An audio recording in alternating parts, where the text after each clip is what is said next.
This is the Real Estate Investing 365 podcast, your go-to source for real estate investing strategies so you can start living the life you want and get where you want to go. With your host, Justin Hanna. Hey everybody, welcome back. We got another episode of Real Estate Investing 365. Today I got with me Andrew Cushman. I'm sure you guys have heard of him before. He's been on several different podcasts. I think Entrepreneur on Fire, Bigger Pockets, Michael Blanc, all that stuff. And he's located in Southern California, got started in single family investing, I guess flipping and things back in the early recession days and moved forward. And now does big things in his Vantage Point acquisitions company. So Andrew, thanks for being here. Appreciate it. Yeah, glad to be here, Justin. Absolutely. So obviously we're in the middle of all this crazy times, and we're going to dive into that and your thoughts on everything. But first, so people have some background and know exactly who you are and you know what you're talking about, just give us your history a little bit. I'm not sure I know what I'm talking about, but we'll see. I think you do. So yeah, like you said, I started my real estate career in flipping. Originally a chemical engineer by education. Worked as an engineer for a while, but I actually knew in high school that I wanted to have my own business or do my own thing. And engineering, I just saw that as a way to do something that I could at least tolerate and then earn a decent income, right? And always have good job opportunities. So I went and got an engineering degree, and then met my wife. We got married, and so we started. She kind of had the same mindset, and we started exploring all these potential little business things that we could do. And some of them worked; they made a little bit of money. We realized, like, well, geez, to really do this, we're just creating another job for ourselves, right? So we had a lot of fun, tried a lot of little businesses, and then I think it was in 2006 we discovered flipping single family houses.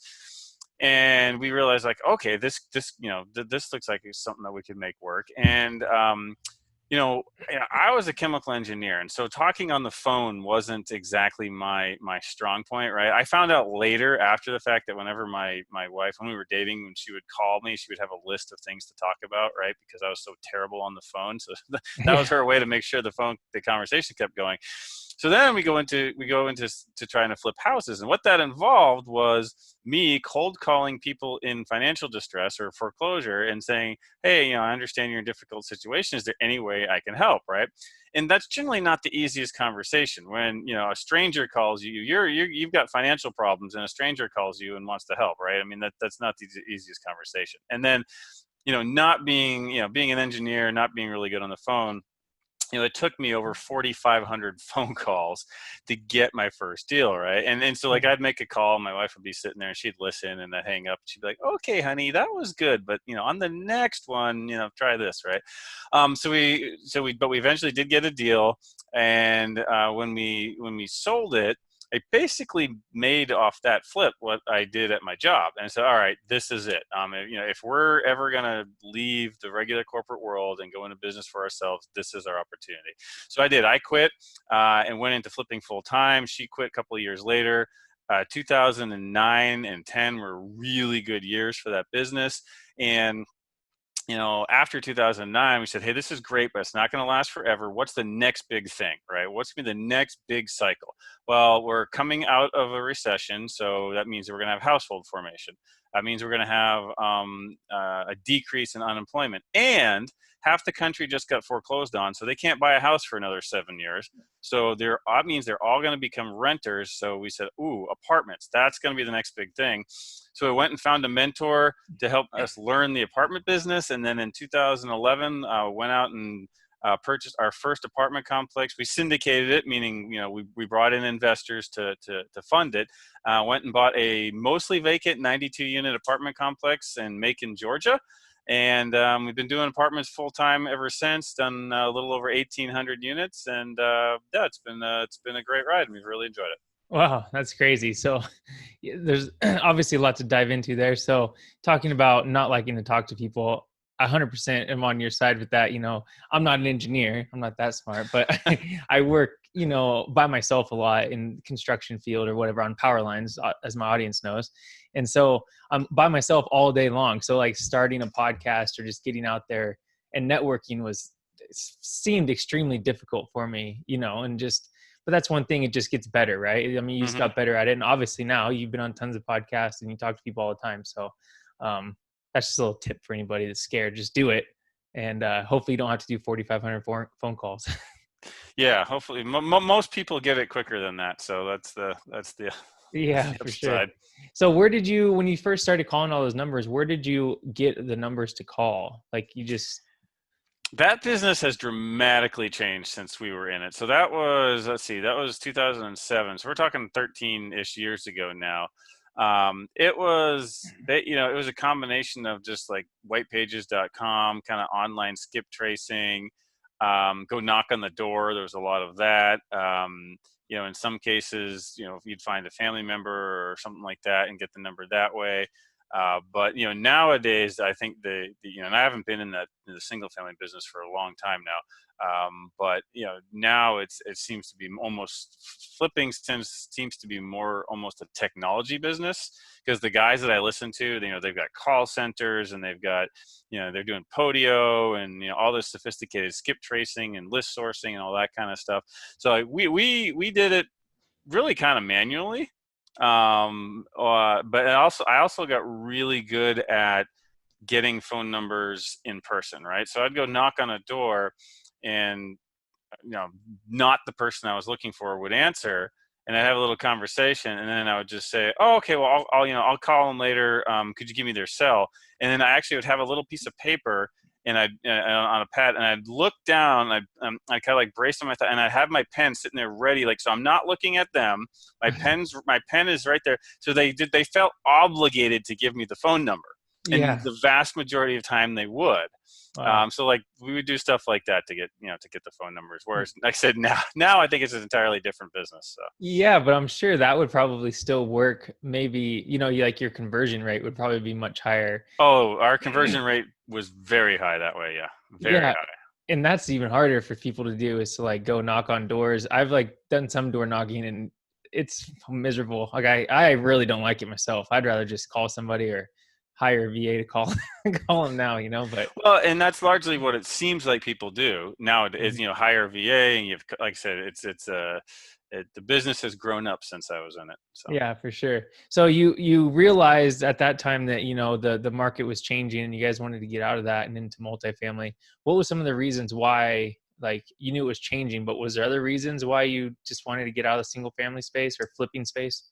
there's a handful. One, flipping is very transactional, right? You're only as good as the most recent deal that you did. You buy it, you sell it, you get a nice check if you did it right, and then that's it. There's nothing else coming in. I definitely was getting tired of making thousands of phone calls and knocking on thousands of doors. And then it was starting to become a very crowded space. By 2010, a lot of other people are figuring out that, oh, hey, there's some opportunity here, and so there was more and more competition. Margins were getting lower, and there were fewer and fewer potential deals available.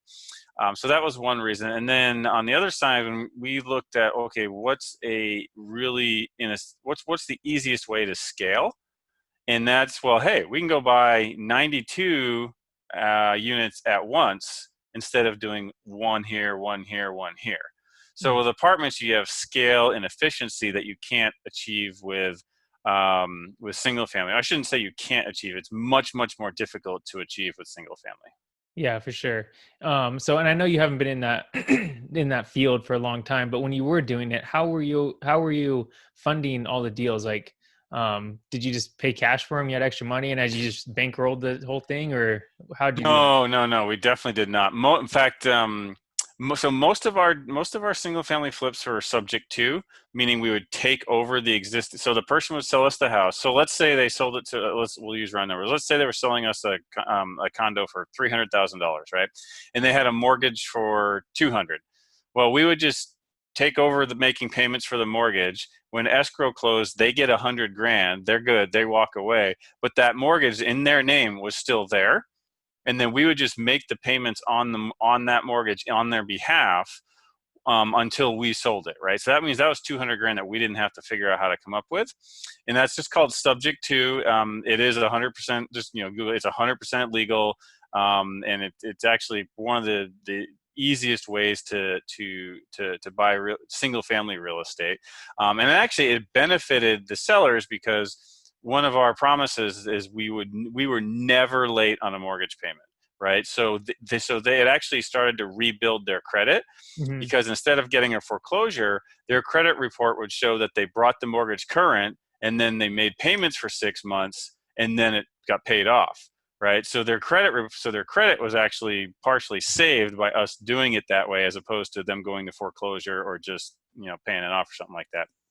So that's how part of it. The rest of it was all just private party loans. So our very first deal, that was a flip, we got it under contract. We walked into escrow, and the difference between the purchase price and the loan was $140,000. We did not have $140,000. All I knew is we had a great deal. I had no idea where we were going to get the money for this thing. So we opened escrow, and this is our first ever. I had a condo that I purchased to live in, but other than that, this was my first ever real estate deal. And so I remember I had actually had our realtors come down that we were friends with, just kind of like, I don't know, for moral support as I opened escrow. And so I walked out the door, and so the escrow officer was like, okay, I had to explain the whole subject to thing. And she was like, okay, I get this. The only question I still have is, where's the money coming from? I was like, oh, don't worry about that. And I walked out the door because I didn't know. And so our realtor friends were standing outside. And so I walked out the door and I said, hey, I said, do you guys have like $100,000 or so that you'd be interested in investing with us on this deal? And they looked at me and they're like, no, but we know somebody who might. 24 hours later, I had a private party loan to provide all the cash we needed for that deal.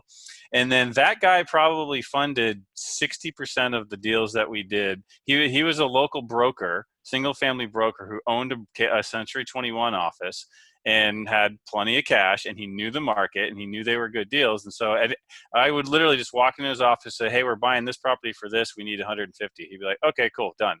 And so he ended up funding like probably 60% of our deals. And then the rest of them were just people like, well, hey, how come I can't do that? I'm like, I didn't know you had the money. And so that's how we funded every one of them. It was subject to or private party loans. And that kind of translates into the multifamily world, whereas if you're doing a syndication, you're not necessarily, actually you can syndicate debt, but in most cases we're syndicating equity, right? So we're saying, hey guys, we want to buy this $10 million property. It's an awesome deal. I don't have $10 million, but if we pool a bunch of people together, we do, and then we can all share in the benefits. So they kind of naturally scaled and translated from the single family to the multifamily business. Yeah, definitely. Okay, so the subject to let me just clear real quick. So, like you said, is $100,000, or what'd you say, a $200,000 property, and they owed $100,000 on it.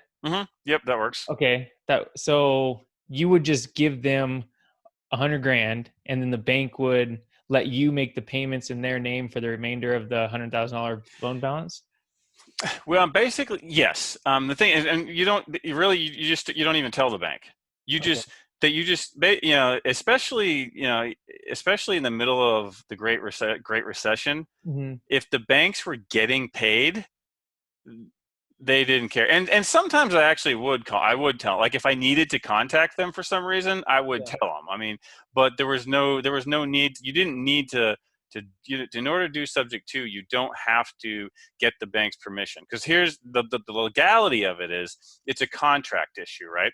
So if you read the fine print of your single family mortgage document, what it basically says is if you sell the house that mortgage is attached to, and if you sell that to somebody else, the bank has the right to call the loan. It doesn't mean they have to or that they will.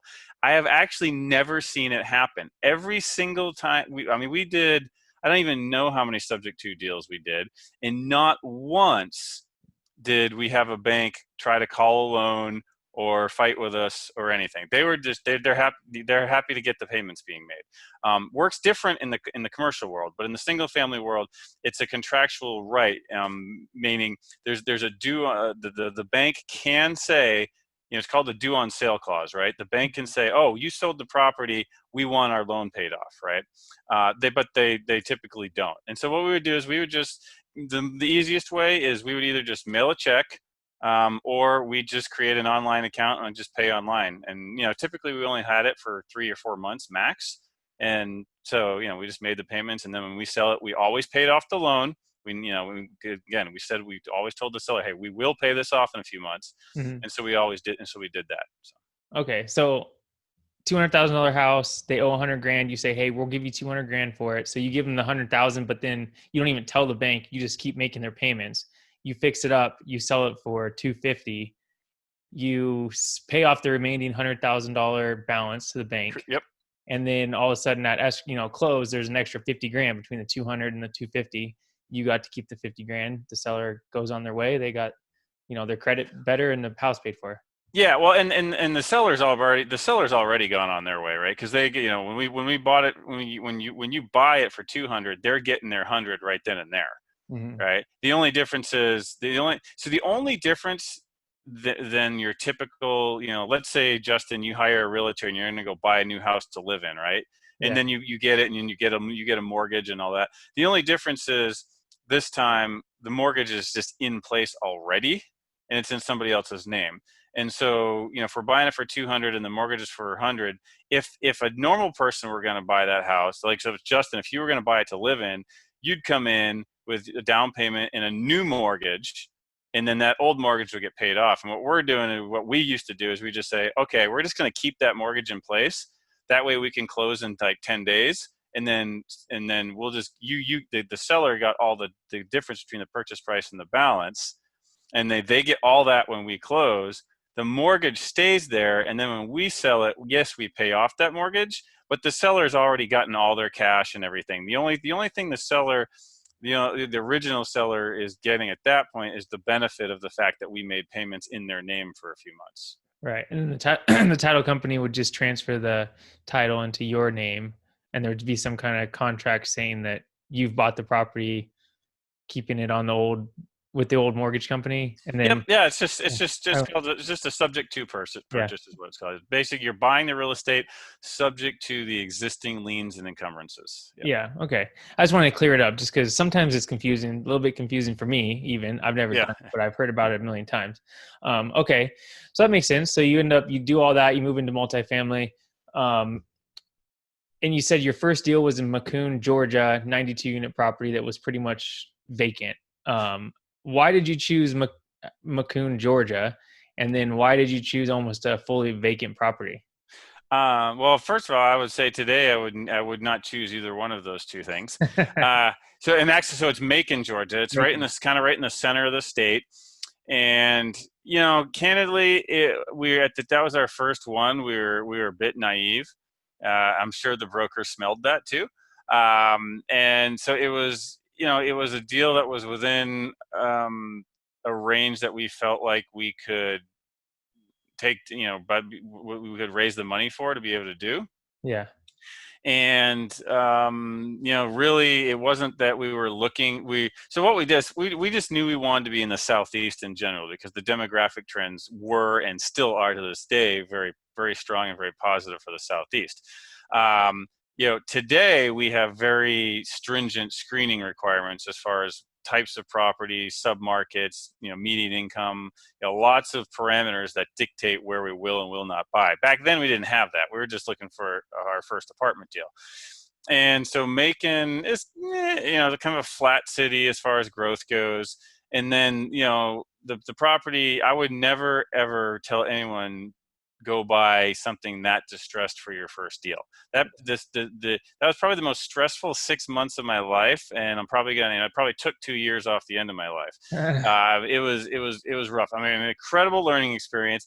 It did end up well. We ended up selling it for about 3 times what we paid for it, but a whole lot of time, energy, and work went into that.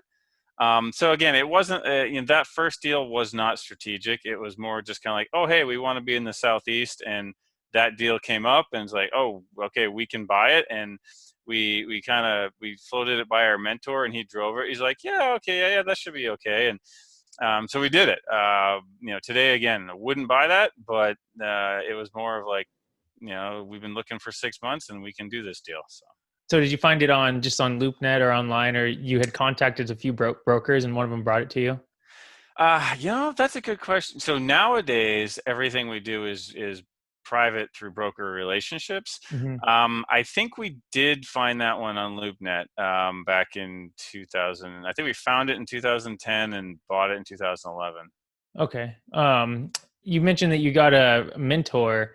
Now, do you recommend other people if they're wanting to get into that space, like get a mentor? And then how did you find the one that you ended up getting? Absolutely get a mentor, because the problem with learning by your own experience is you get that experience right after you need it. Mm-hmm. And a mentor is absolutely critical, and I mean, at minimum it shortens the curve, right? You learn and you scale that much faster. And how we found our mentors, we had actually hired a mentor to learn the single family flipping business from. Mm-hmm. And he was with a lady in California, kind of, that was teaching how to do the foreclosures and the Yeah. flipping.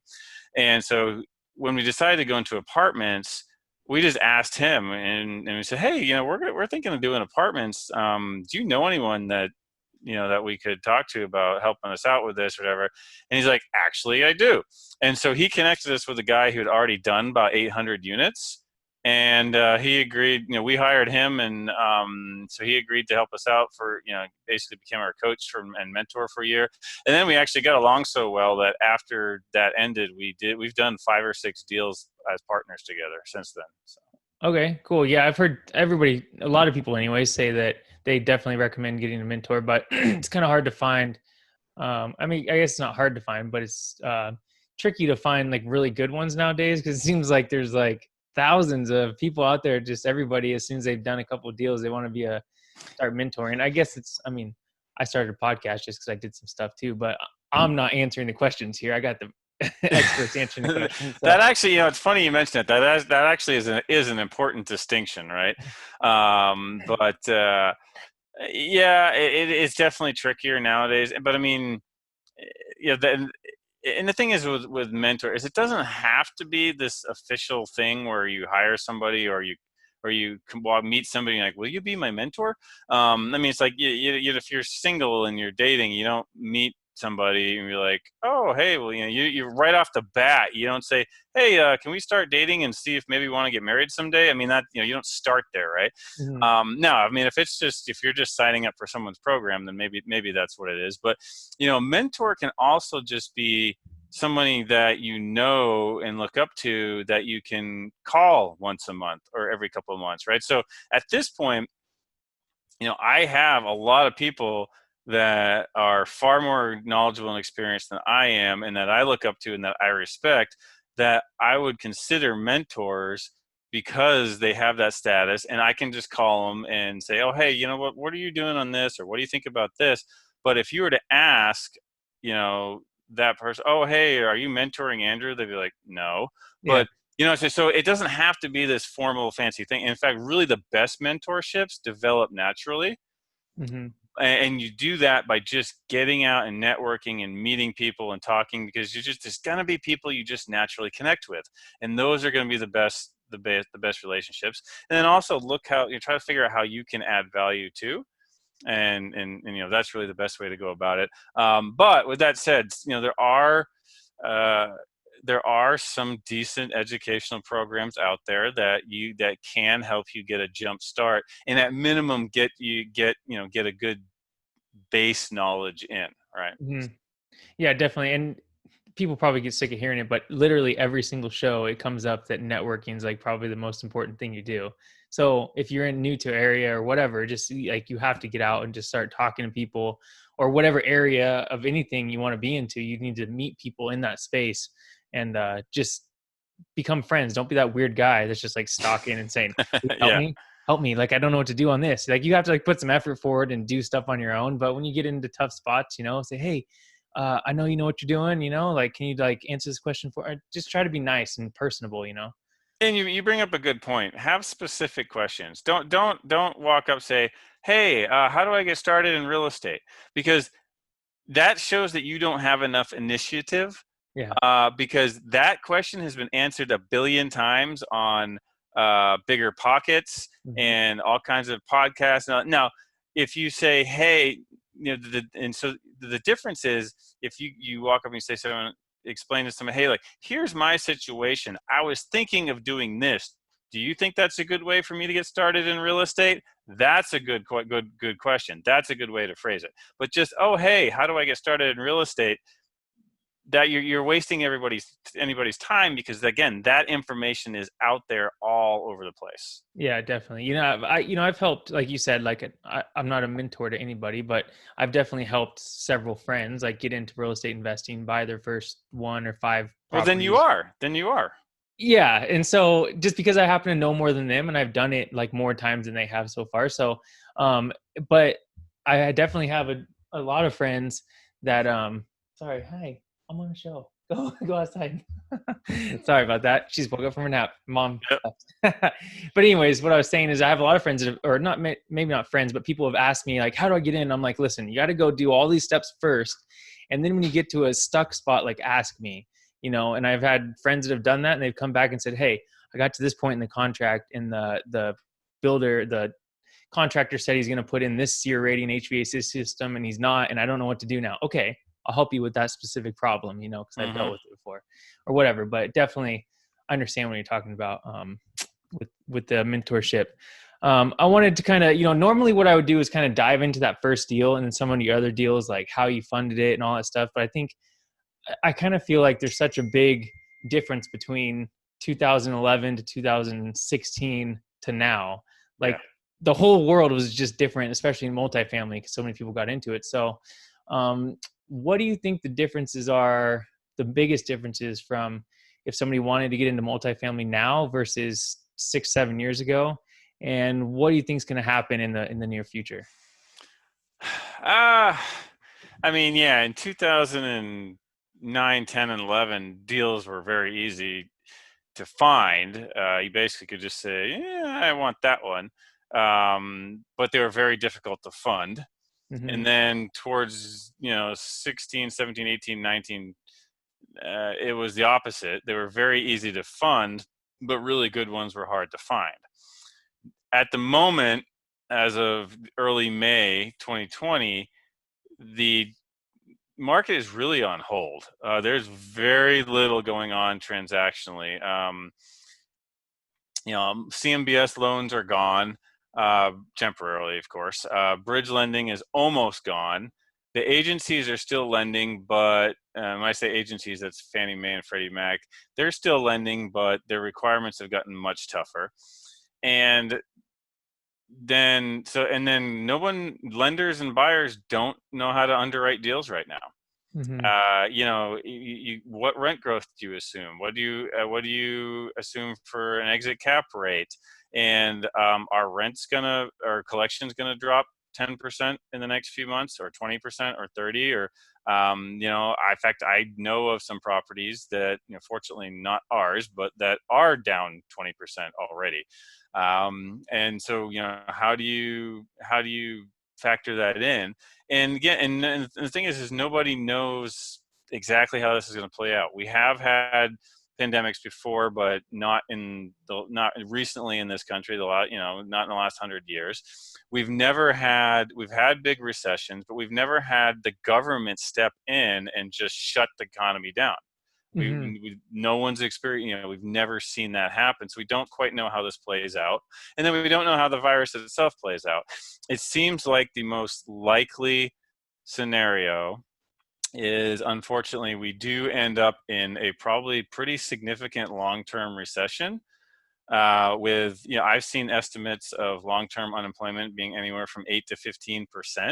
Uh-huh. And that will certainly affect performance in all real estate, multifamily included. Now, I would say multifamily is probably the cleanest shirt in the dirty laundry, and that multifamily and maybe some select industrial and self-storage are probably going to work through this better than almost any other type of real estate or asset class. But Mm-hmm. there still doesn't mean there's not going to be some distress. So Most transactions are kind of on hold right now. There's a few going on, but not a whole lot.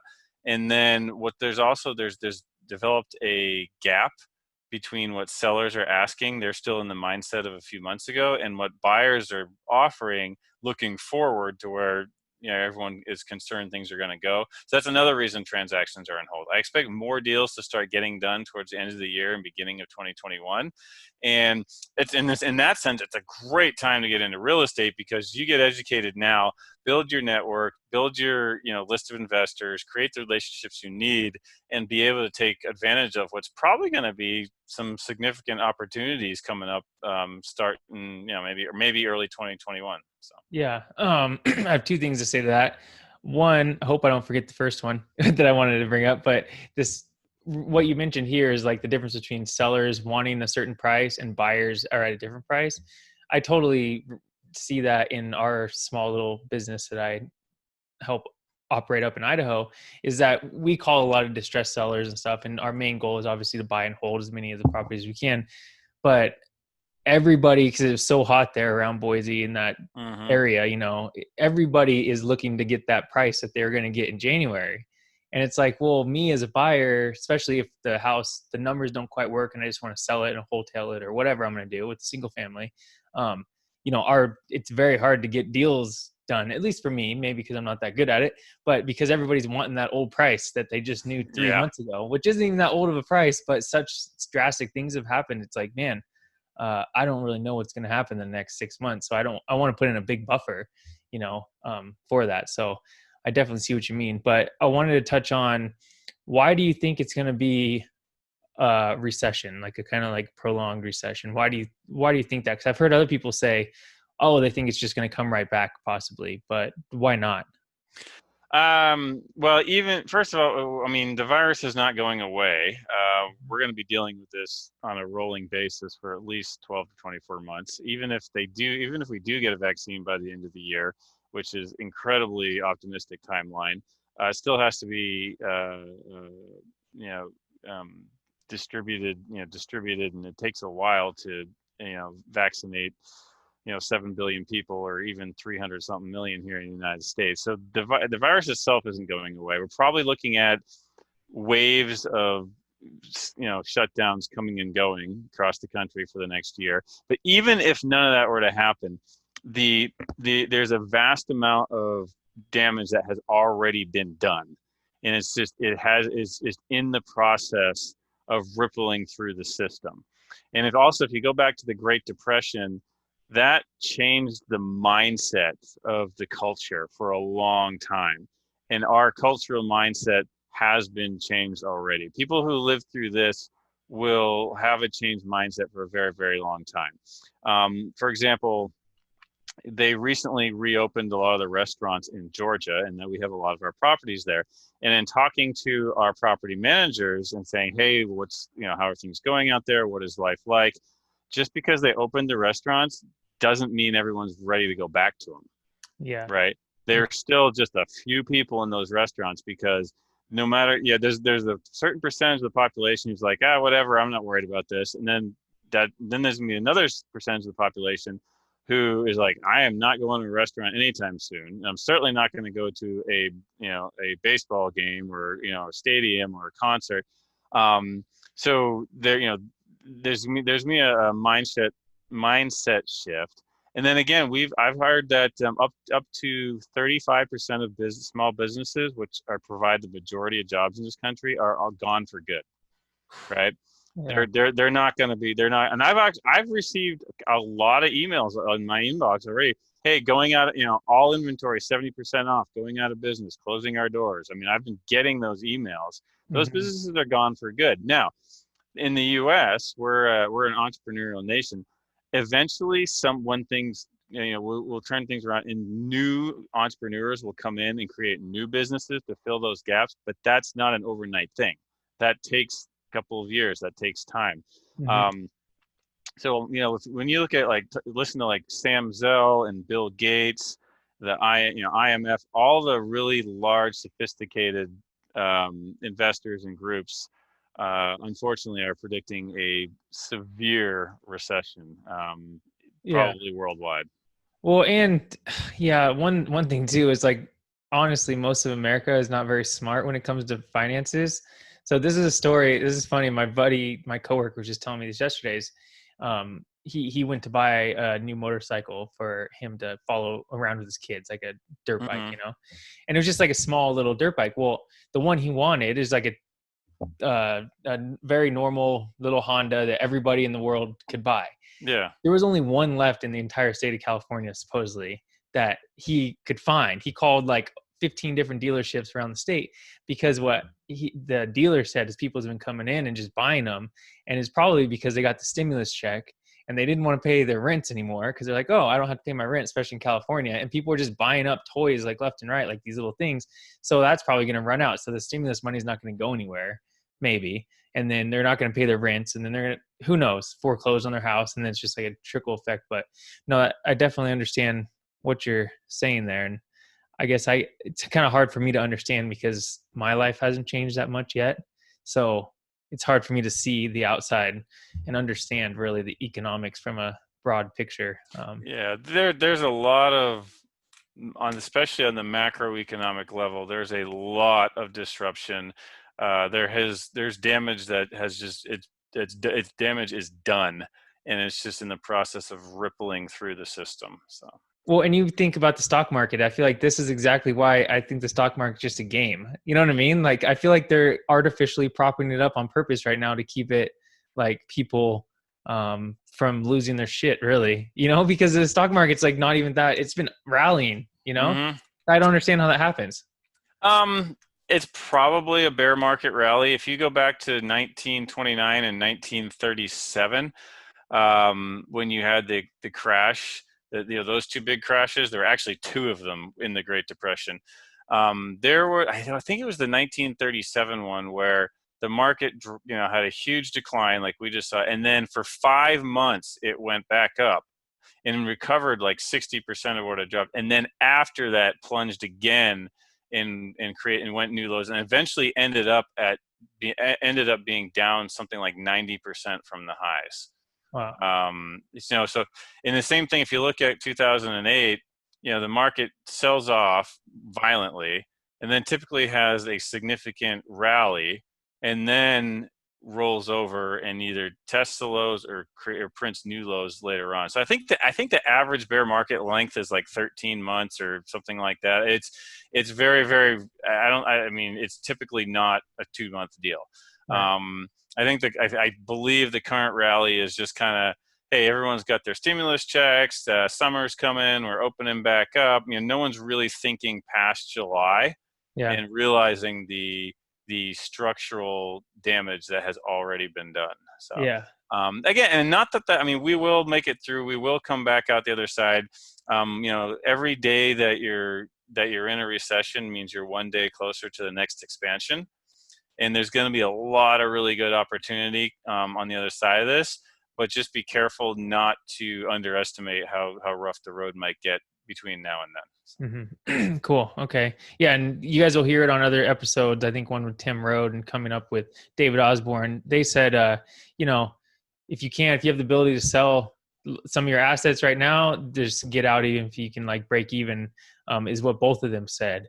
And I kind of took that to heart. So luckily our house was on the market, but I just like slashed the price 80 grand. And my house is in contract now. Cause I just was like, man, I don't want to get stuck with this thing. So I sold that. I sold 2 of my vehicles that were paid for.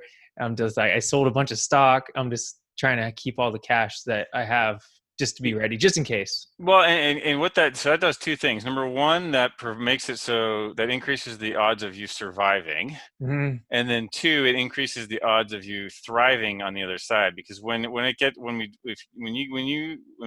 at the bottom in recessions, the more cash you have, the more you are able to take advantage of the opportunities that are available, because financing is typically tough. So when deals are plentiful, usually financing is difficult to get. Equity is more difficult to get. And so the more cash you have on hand, the more you can take advantage of it. If you look at, again, what are the big sophisticated guys doing, like the Wall Street funds, Warren Buffett, Sam Zell, they're sitting on or raising billions of dollars and just waiting until we get further down the road, because they know that cash is king when you get there. And so, so that's why you do that. So.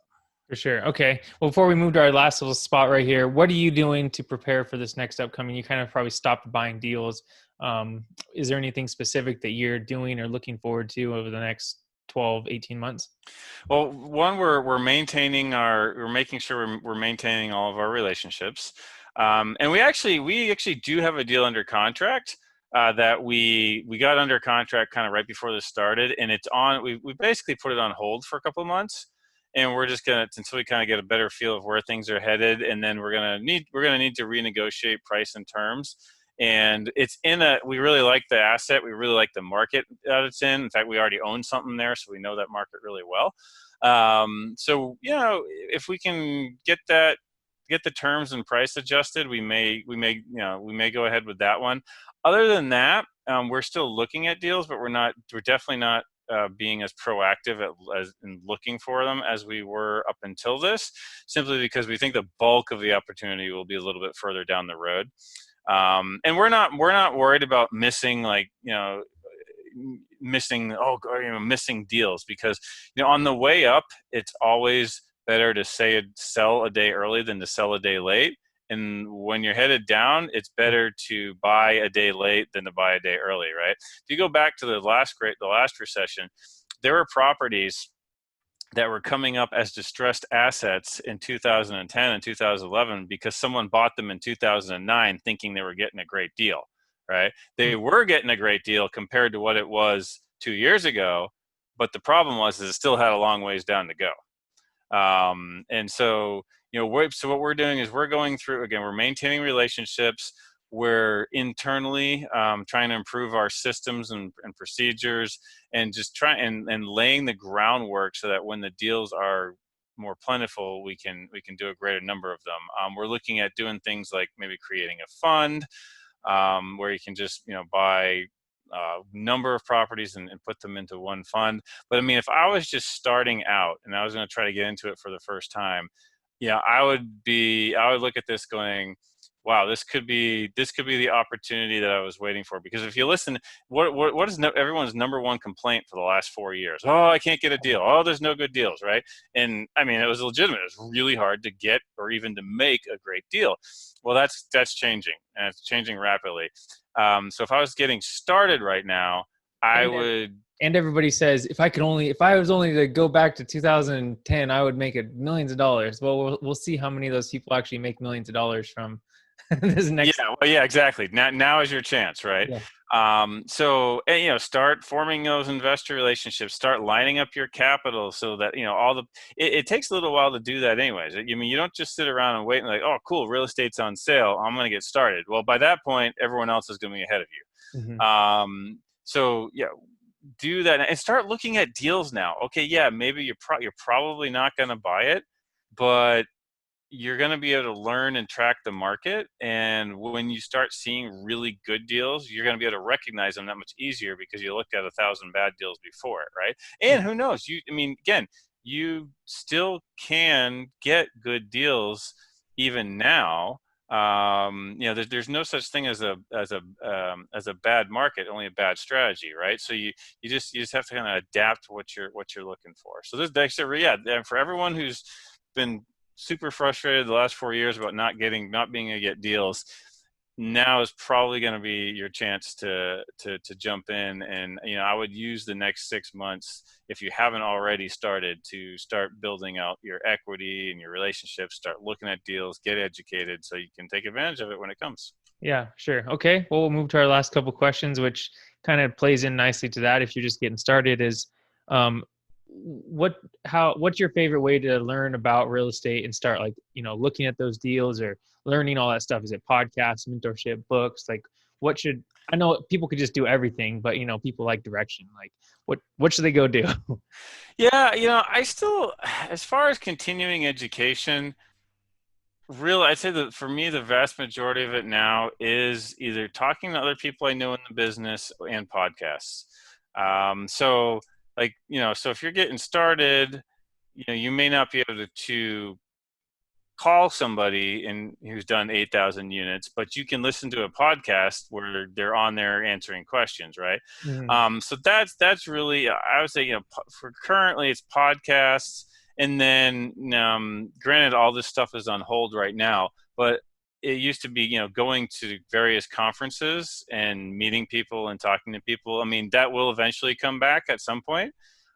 So really, that was it. Was going to conferences, you know, absorbing education through the conference itself, but really also just the other people there, and then finding the people that I feel are good to listen to and watching for them when they show up on podcasts. And then, of course, I'm part of a couple masterminds and stuff like that. So.